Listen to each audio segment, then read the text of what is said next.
Hi, it's Vex. Has this happened to you? You have one working light bulb, and then you go to the other side, and you do not have a working light bulb on the driver's side.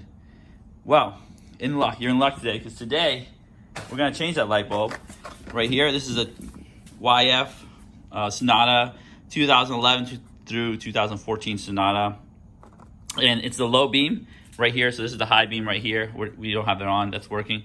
But we got the H7 right here from Philips. We're going to change the light bulbs. And you know what? Since we're changing the light bulb, I've owned this car for 10 years and light has been fine. So we're going to change both pairs, this one and the working one. Okay. That is the low beam right there. Right there. So that's the high beam. That's the low beam. Right there. So you just twist this side off right here. Take this cap out. There's a gasket on this cap right here. Don't lose that gasket. So right here is like a plug. So you just pull the plug out right here. And then there is a wire thingy that holds it down. Right there. I'm not sure you see that wire thing I just popped out right here. That thing, you just pop that out. And then you just pull it right out. And pull it straight out. Right there. So it's pretty simple right here. Remember, the notch is facing down. This notch right here, it faces down, so you're just gonna pop it back in straight down like that.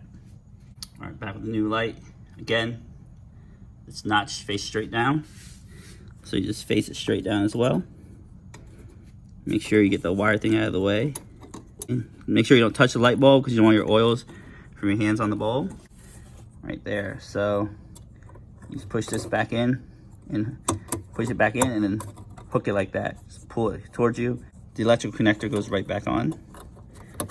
Make sure you put it on nice and tight there. What I do is I like to shake it around, make sure it's good. Right there, it's good.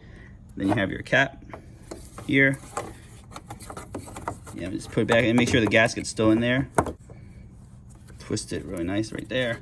All right, let's just turn the car, or turn the lights and see how it goes. Okay, we're back. As you can see right here, lights shining. Okay, we're at this side here, the passenger side. Again, there is the high beam, don't do that one. The low beam right here. Okay, we have a really good angle here. Snuck the camera in here so you can see right there. You take the cap off. Pretty straightforward. This is electrical connector, so you just pull that right off. Right there, you just put it to the side. There's this metal wire right here that holds it in. So you just push it down, and then it comes right out. Push it down and up. Right there. Now you just pull the bulb straight out, no problem. You see that area right there, notch is facing downward. There. So I'm just gonna put this right in. All right, see, it goes right in. Notch down. Right there. And then flip this back on. Over and under. Right there. Just shake it around, make sure it's tight. It is. Secure the electrical harness back in. Shake it around, make sure it's nice and tight, nice and in there. Cap out on, make sure the gasket's still in there. That little gasket right there. Twist it back on. Should be good. Okay, so now we have a working light on the driver's side, and then we also installed a brand new light on the passenger side. I like to install in pairs to keep them in sync. Anyways, if you enjoyed this video, give the video a thumbs up, smash the subscribe button, hit the notification bell for more videos. And as always, have a wonderful day.